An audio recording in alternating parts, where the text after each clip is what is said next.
السلام علیکم یا رسول اللہ یا حبیب اللہ صلی اللہ تعالیٰ علیہ وسلم۔ صحابی رسول حضرت عبد الرحمن ابن عوف رضی اللہ تعالیٰ عنہ سے روایت ہے، وہ فرماتے ہیں کہ اللہ کے نبی صلی اللہ تعالیٰ علیہ وسلم نے 3 کاموں میں قسم اٹھایا ہے،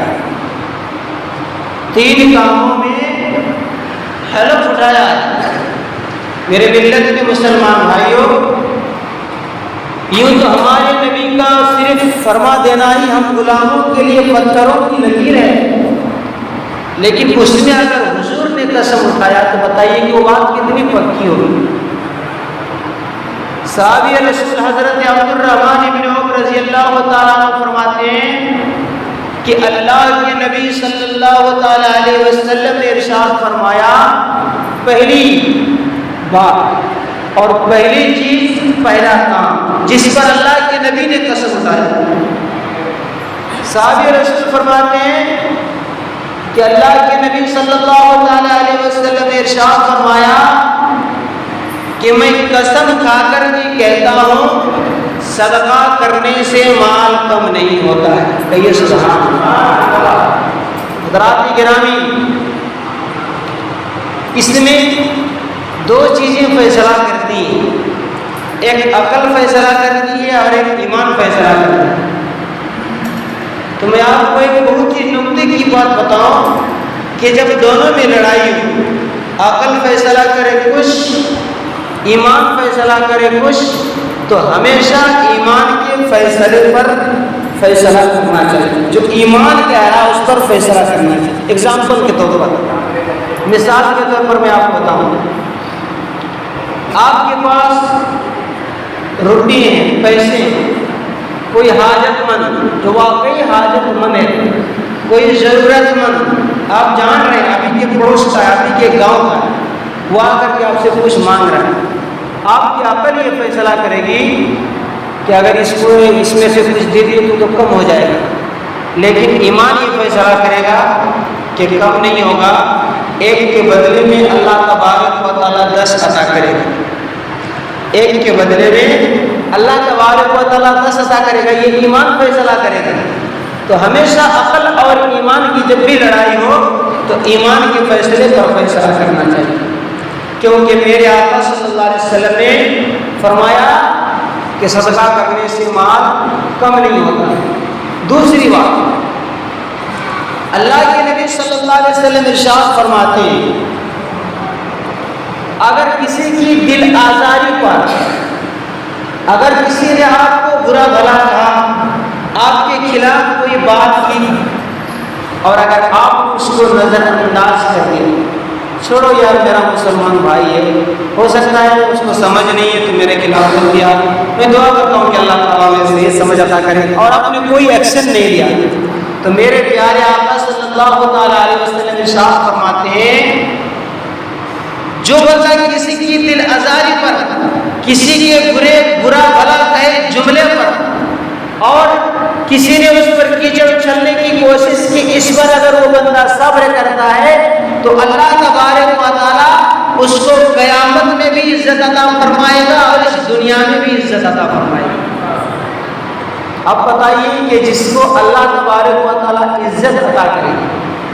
جس کی عزت قدرت کائنات پروردگار عالم بڑھائے، بھلا اس کی عزت کو کون گھٹا سکتا ہے؟ کوئی نہیں گھٹا سکتا۔ میرے ملت کے مسلمان بھائی، وہ 2 بات ہو گئی، میرے آقا صلی اللہ علیہ وسلم نے فرمایا صدقہ کرنے سے مال کم نہیں ہوتا ہے، اور دوسرا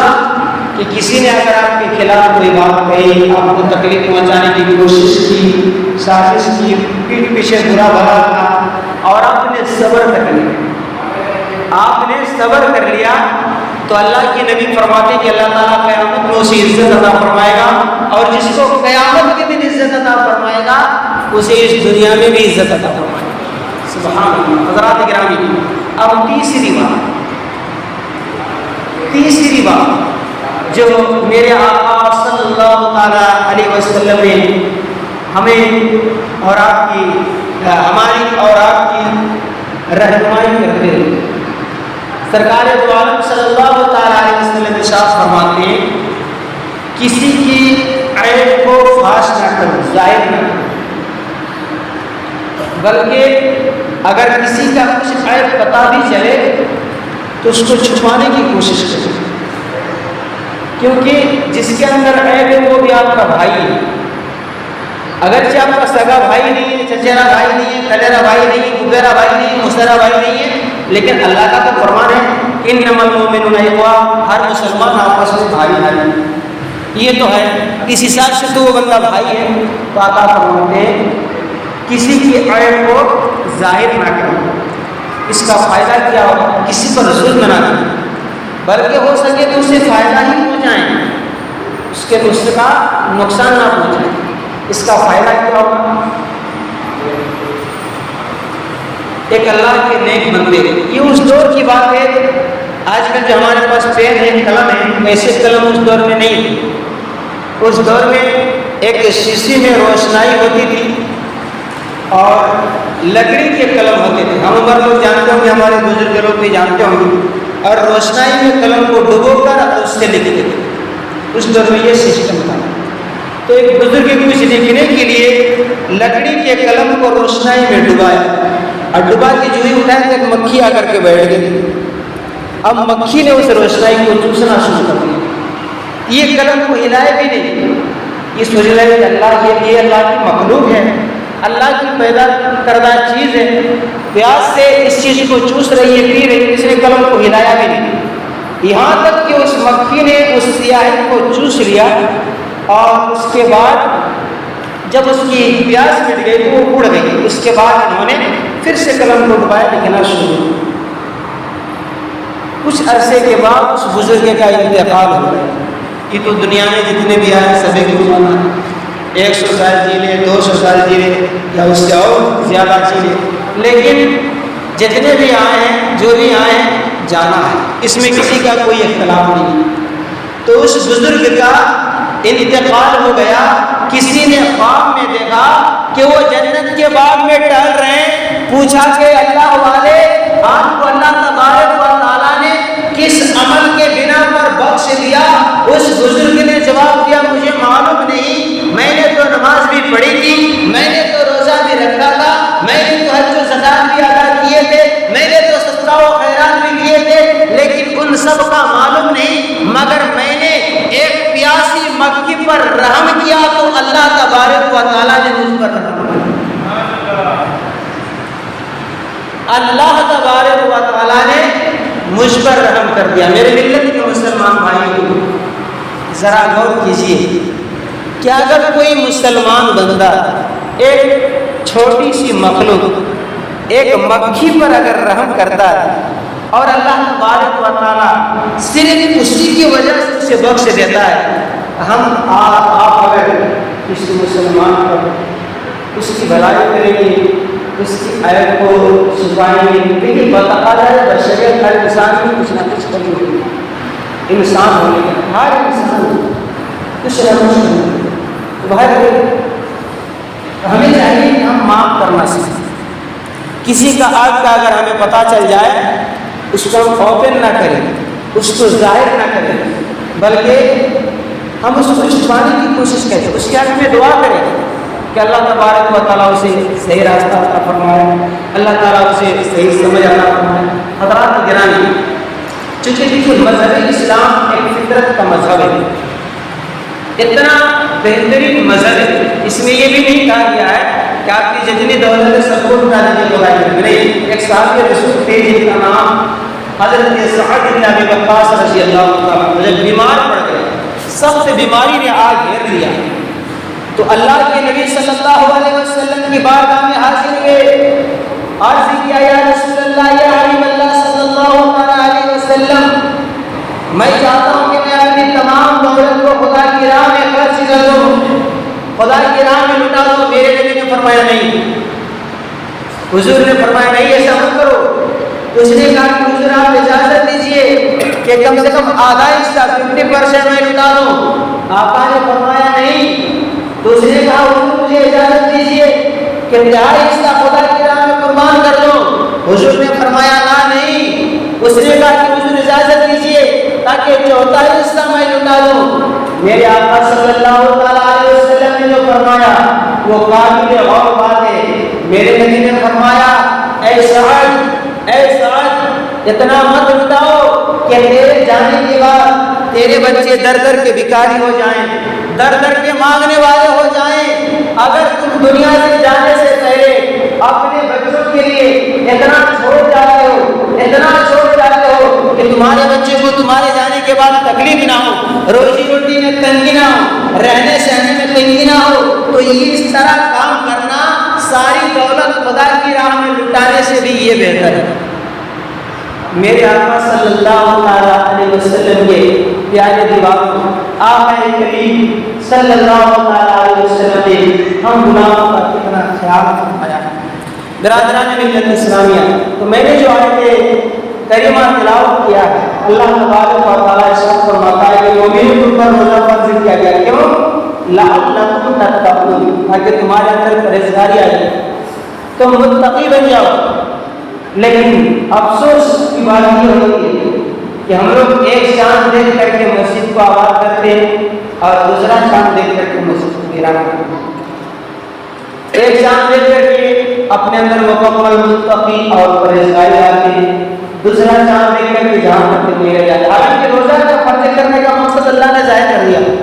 اللہ تبارک و تعالیٰ نے بتا دیا مومنوں روزہ اس لیے فرض کیا گیا کہ متقی بن جاؤ، پرہیزگار بن جاؤ۔ میرے عزیزوں، میرے پیاروں، لیکن کیا دیکھا جاتا ہے کہ جو ماہ رمضان کا چاند نظر آیا وہی بندہ جو سارے مہینہ اپنی نمازوں کی پابندی کی، جھوٹ بولنے سے گریز کیا تھا، تاش کرنے سے دور رہا تھا، شراب کرنے سے دور رہا تھا، یہی بندے پھر سے وہی سب کام کرنے لگے۔ کہ وجہ کیا ہے؟ حضرات حدیث پاک میں آتا ہے کہ جو ہی رمضان المبارک کا چاند نظر آتا ہے تو شیطان کو جکڑ دیا جاتا ہے، باندھ دیا جاتا ہے، قید کر دیا جاتا ہے، اور جو ہی عید کا چاند نظر آتا ہے تو پھر وہ رہا ہو جاتا ہے۔ اور جب رہا ہوتا ہے تو اس کی پوزیشن مت پوچھیے، وہ شیطان کا جو سردار ہے وہ اپنے سر پہ خاک ڈالتا ہے اور کافی روتا چلاتا اور کہتا ہائے میں برباد ہو گیا، ہائے میں برباد ہو گیا۔ تو اس کے چیلا لوگ ارد گرد جمع ہو جاتے ہیں اور کہتے ہیں سردار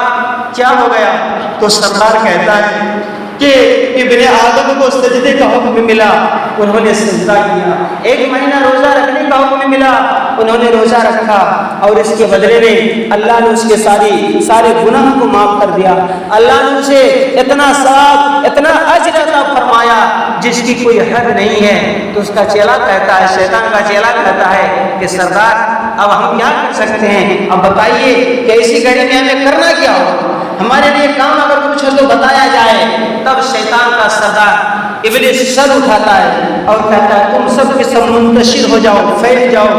ارد گرد پھیل جاؤ۔ اور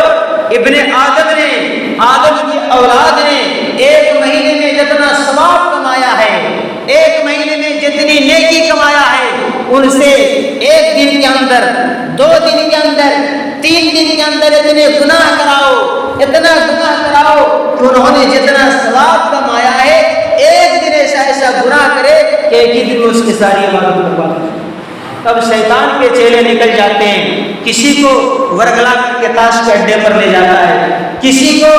ورگلا کر کے سیلون کے لے جاتا ہے اور کہتا ہے ویسے ہی بال کی کٹنگ کرواؤ جس سے اللہ اور اس کے رسول ناراض ہوتے ہیں، ویسے ہی داڑھی کی کٹنگ کرواؤ جس سے اللہ اور اس کے رسول ناراض ہوتے ہیں۔ کسی کو جوا کے اڈے پر لے گیا، کسی کو اپنے ماں باپ کے خلاف اکسایا، کسی کو کسی مسلمان کے خلاف اکسایا۔